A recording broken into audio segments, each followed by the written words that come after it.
Good everyone, I'm IrishAnimeFan, and I've been obsessed with Tatsuki Fujimoto as of late. Granted, I didn't get into his work until a couple months ago, and so far I've only watched the anime, but despite that, I've absolutely loved what I've seen. I thought Look Back was incredible, and of course everyone is gushing over Chainsaw Man at the moment, especially after how well the Reze arc film has performed, both in terms of critical acclaim and its impressive box office numbers. However, as much as I would like to make a video on that, instead we're going to turn back the clock a bit, to a time before Chainsaw Man even existed. Because on the 8th of November 2025, we saw the release of Tatsuki Fujimoto 17-26 on Prime Video, an 8-episode anthology series adapting the short one-shot manga Fujimoto wrote between the ages of 17 and 26.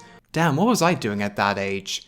Oh yeah, wasting my time doing this shit. But what's significant about these one-shots is that they laid the groundwork for Fujimoto to create his most seminal work. And this new anthology series gives anime-onlys like myself a peek behind the curtain to reveal who the man was before the chainsaw. So without further ado, here are some of my spoiler-free thoughts on Tatsuki Fujimoto 17-26. There are a couple of ways you can approach this anthology, the first of which is viewing it as a time capsule, chronicling the journey of a young auteur discovering his own voice before getting his big break. After all, the ages Fujimoto was when he wrote these one-shots should give you an indication of what to expect. But even though you go into the series knowing that information, the series is still a fascinating experience because even at that young age,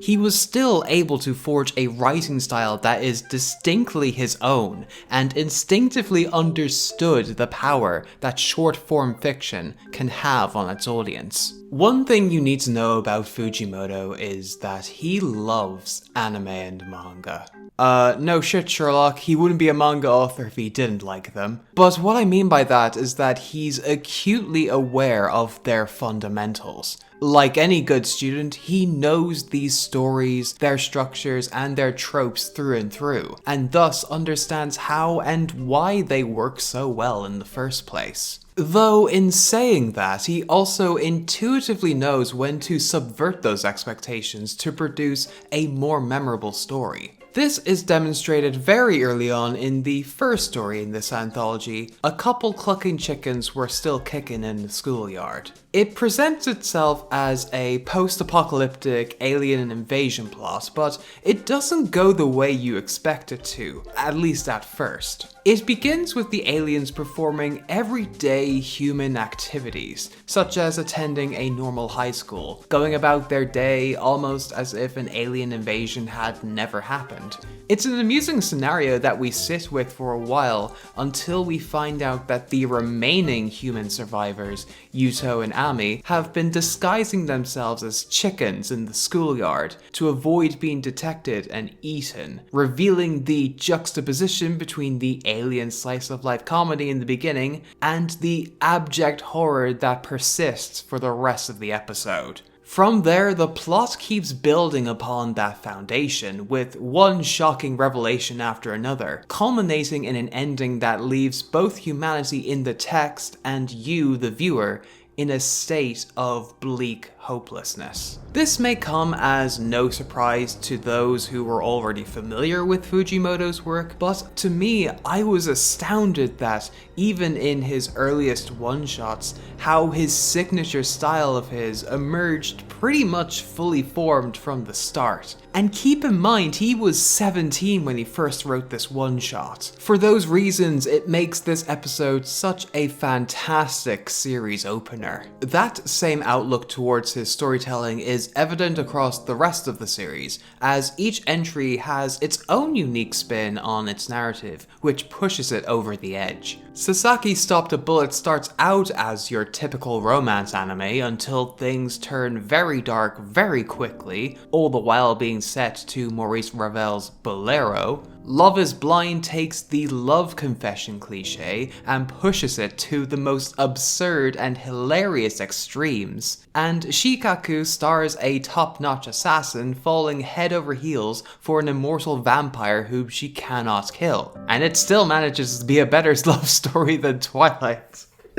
Oh dear. But while those storytelling traits are very prominent across this anthology, that's not to say Fujimoto isn't capable of writing simpler stories without the use of twists at all. The perfect case for that is Mermaid Rhapsody, which centers on the tender friendship between a human boy and a mermaid girl as they bond over their love for a piano sitting at the bottom of the ocean. This one feels different from the rest of the series because of its strong adherence to the story beats you would find in fairy tales. It's as if Fujimoto purposefully restrained himself from resorting to his typical trademarks, and yet what he ended up producing was something that was still incredibly effective. We see this evolution play out in the last stretch of episodes, starting with the nuanced exploration of gender identity in Woke Up as a Girl syndrome, and ending with the back-to-back portrayal of sibling relationships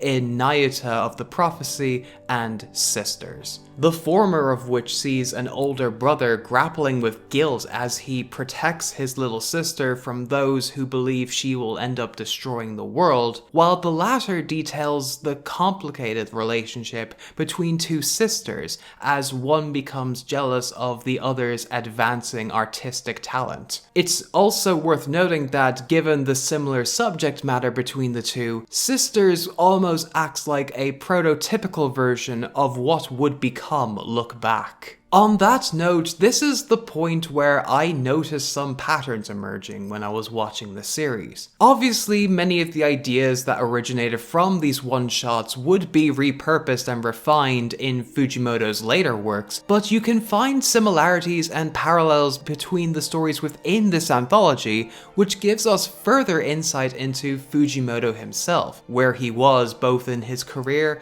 and in his life in general. And I believe one recurring theme that connects these distant stories as one unifying whole is a desire for human connection. If you've seen the series, you know what I'm talking about. Yuto's need to protect Ami as a way to understand her. Sasaki's one-sided crush on Miss Kawaguchi as he makes sense of his own dream. Ibuki wanting to confess his feelings for Yuri before he regrets not saying it at all. The titular Shikaku falling in love with Yugeru because he was the first person who was ever nice to her. Toshihide bonding with Shiju as a way to remember his late mother. A different Toshihide wanting Rie to still be his girlfriend, despite the gender change. Nayuta, despite her world-ending abilities, is still just a little girl who cares for her big brother and wants him to look after her. And Kyoko wanting to follow in Mitsuko's footsteps in order to get closer to her, even if that means surpassing her in artistic ability one day. I mean, I could be reading too much into it, but going off what I know about Fujimoto already,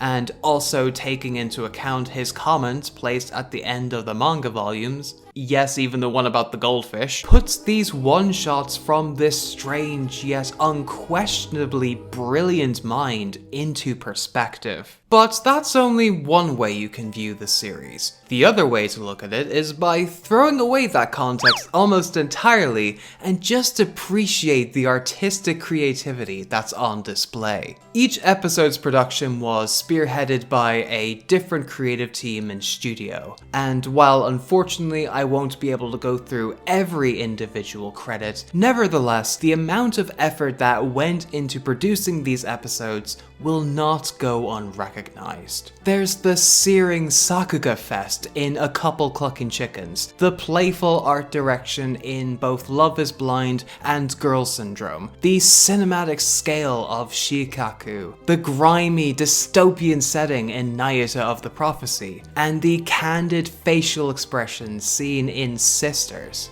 Even the episodes whose visual presentation aren't to my own personal taste still have very unique characteristics to them. A great example of that is what Lappentrack and director Nobukage Kimura did with Sasaki's Stop the Bullet to make it stand out from the rest of the series. They used a technique similar to what TMS did with Megalobox a few years back, where they animated it as they would using digital animation, but then downscaled the resolution before upscaling it again, giving it this aged quality to it, almost like it was a lost artifact from the late 2000s. Which, you know, given the manga and anime Fujimoto was consuming back then, it sort of checks out. The unorthodox way that Fujimoto writes his narratives not only lends itself to experimentation, but actively encourages it. And the vast array of art styles, animation techniques,